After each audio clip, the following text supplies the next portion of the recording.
Shalom saudara yang terkasih dalam Tuhan Yesus Kristus. Selamat pagi dan selamat datang dalam renungan harian Kristen Morning Hope. Kiranya saudara dalam keadaan yang sehat, dipenuhi oleh sukacita dan damai sejahtera. Hari ini kita akan merenungkan kebaikan Tuhan dalam hidup kita melalui firman Tuhan. Dan kiranya firman Tuhan senantiasa menjadi dasar kita dalam memulai segala kegiatan kita hari ini. Namun sebelum kita merenungkan kebenaran firman Tuhan, mari kita berdoa. Bapa kami yang di surga, Bapa yang kami panggil dalam nama Yesus Kristus, kami mengucap syukur untuk hari yang baru ini. Kami juga bersyukur untuk pemeliharaan, kekuatan, kesehatan, serta anugerah yang telah Engkau berikan. Kami menyerahkan hidup kami ke dalam tangan-Mu. Kiranya Tuhan senantiasa memberkati dan menyertai kami. Bapa kami yang di surga, kami mau merenungkan firman-Mu. Kiranya Roh Kudus yang memimpin agar kami dapat mengerti firman-Mu dan dapat melakukannya dalam kehidupan kami. Terima kasih ya Tuhan, dalam nama Tuhan Yesus Kristus kami berdoa. Amin. Saudara, pernahkah kita mengalami atau menerima kasih yang begitu sempurna di dalam kehidupan kita?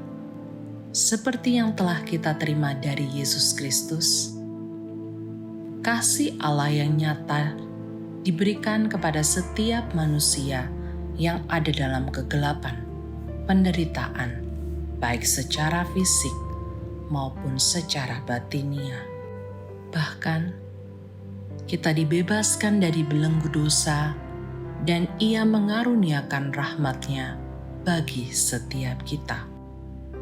Ia datang untuk memberitahu pada dunia bahwa Allah yang telah mereka sakiti bersedia berdamai dengan mereka dan mau menerima mereka dengan persyaratan baru, walaupun manusia itu tidak layak sebenarnya di hadapan Allah. Bahwa telah terbuka jalan untuk membuat ibadah-ibadah mereka dapat diterima Allah. Bahwa sekarang adalah masa di mana Allah berkenan kepada manusia. Tahun rahmat Tuhan ini menunjuk pada tahun penghapusan utang atau tahun Yobel yang menjadi tahun rahmat bagi para hamba yang akan dibebaskan. Orang-orang yang berhutang akan memperoleh penghapusan atas kewajiban-kewajiban mereka. Orang-orang yang menggadaikan tanah mereka akan mendapatkan tanah mereka kembali. Kristus datang untuk memperdengarkan bunyi sangkakala Yobel, dan berbahagialah segala umat yang mendengar bunyi nafiri itu. Itulah tahun rahmat, karena hari itu membawa keselamatan. Itu jugalah yang harus kita berikan kepada manusia atau kepada orang yang telah terhilang. Sejak manusia jatuh di dalam dosa yang membuat manusia jauh dari hadirat Tuhan. Untuk menjadi seorang penebus agung, Ia tidak hanya memberitakan pembebasan kepada orang-orang tawanan, seperti yang dilakukan Kores kepada orang Yahudi di Babel. Siapa di antara kamu termasuk umatnya, biarlah ia berangkat pulang, tetapi juga membebaskan mereka yang terluka. Ia melakukan itu dengan Roh-Nya yang mencondongkan hati mereka dan menguatkan mereka untuk menggunakan kebebasan yang dianugerahkan, karena tidak seorang pun yang akan melakukannya selain orang yang hatinya digerakkan oleh Allah.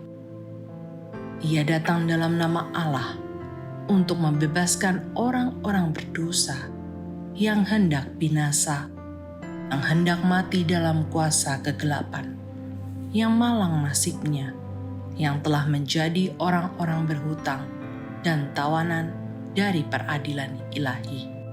Para nabi hanya dapat memberitakan kebebasan, tetapi Kristus yang memiliki kuasa dan wewenang untuk mengampuni dosa di dunia ini, datang untuk mengadakan pembebasan.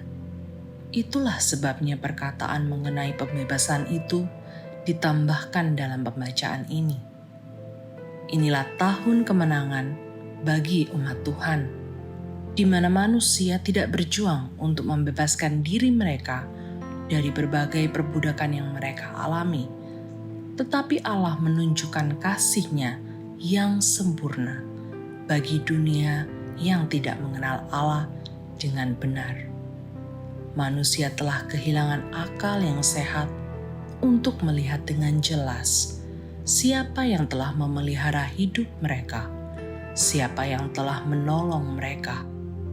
Ini jugalah yang menjadi tugas kita sebagai hamba Tuhan untuk menolong mereka yang ada dalam keadaan susah secara rohani, untuk memberitakan suara kebenaran dari Yesus Kristus yang telah menanggung semua penderitaan manusia, dari hal-hal yang paling kecil sampai kepada hal-hal yang paling besar, sehingga manusia layak menghadap Tuhan dengan bebas, tanpa ada aturan yang mengikat mereka, seperti di dalam Perjanjian Lama, di mana umat Tuhan tidak boleh sembarangan masuk untuk bersekutu dengan Tuhan kalau tidak melalui imam besar, dan harus ada korban yang harus dipersembahkan untuk menghapus dosanya, supaya murka Allah tidak terjadi atasnya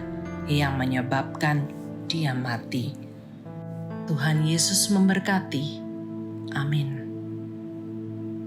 Bapa, kami bersyukur untuk firman-Mu yang kami renungkan hari ini. Kiranya firman-Mu ini yang menjadi penuntun hidup kami, sehingga kami bisa menjalani hidup ini dengan pimpinan firman-Mu yang terus menerangi setiap langkah hidup kami. Terima kasih ya Tuhan untuk rahmat-Mu yang telah dicurahkan kepada kami semua untuk kami nikmati. Ampunilah kami jikalau selama ini kami banyak salah dan menyakiti banyak orang. Terima kasih ya Tuhan, ini kehidupan kami sepanjang hari ini. Tuhan yang memimpin kami. Dalam nama Tuhan Yesus kami berdoa. Amin. Demikian renungan kita pada hari ini. Kiranya sukacita dan damai sejahtera memenuhi kita sepanjang hari. Tuhan Yesus memberkati. Shalom.